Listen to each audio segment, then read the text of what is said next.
Do women cause divorces? Is it their fault? Are they solely to blame? Do we lay the blame squarely at their feet? Is this really a gender issue? And if it has a career, although many careers are fulfilling and wonderful and make an impact in society, nobody that has a career really wants to work for the rest of their life and then retire at 67 or 70 or who knows what the age will be by the time I'm done with the thing, because of increases in the cost of living, inflation, and with changes to the whole Social Security structure and how long we live, and maybe somehow we get all these dietary issues under control sooner than later in our country.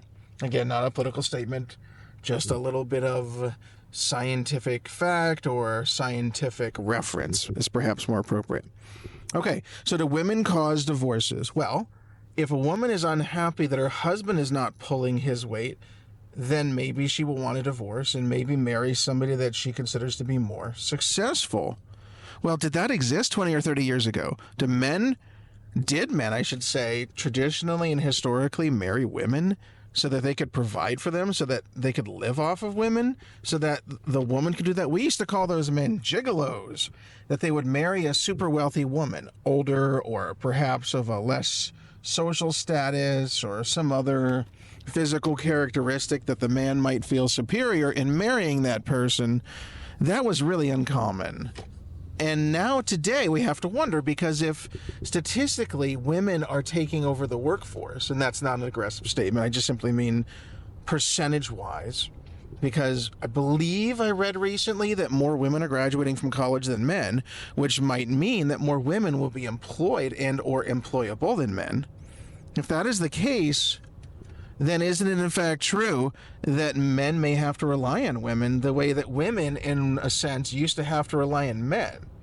Could that be a source of unhappiness? There's also the old, well, sometimes when a woman gives birth, she goes through extraordinary biological changes, hormonally and otherwise. That is not a critique. That is not a negative statement. It's simply a biological statement of fact. Do men adapt to women's unique needs in this sense? Do men understand and appreciate, especially younger guys, when you have kids at a much younger age? Do younger guys understand how this transforms a person's body to raise a child, to grow a child? And do they truly understand, not that it's a sacrifice to have a child, but there's so much that goes into it: exhaustion, fatigue, up and down emotions. Even my wife has said, and I'm not portraying confidences here, I've heard this from other people as well, there's something of a guilt factor when you go right back to work in 6 weeks or 8 weeks to keep your job, and you've got a little baby at home who's used to breastfeeding, and then suddenly you detach from that little baby. There's real separation anxiety, not just for the man, but for the woman.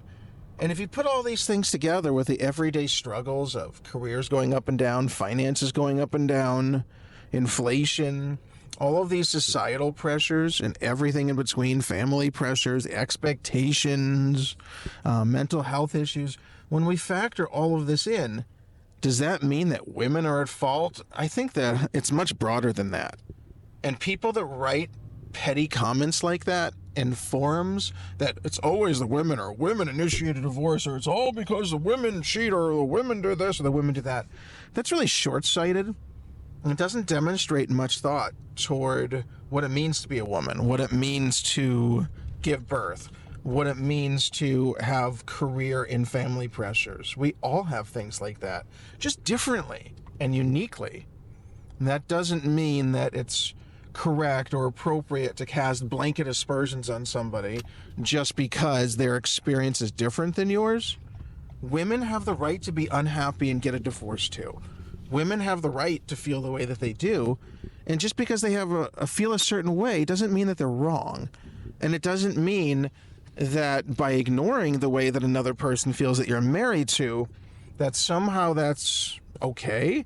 It's okay to ignore their emotions, ignore their thoughts, and declare them irrational or hormonal, or that just a woman thing. No, when you get married, it's an us thing.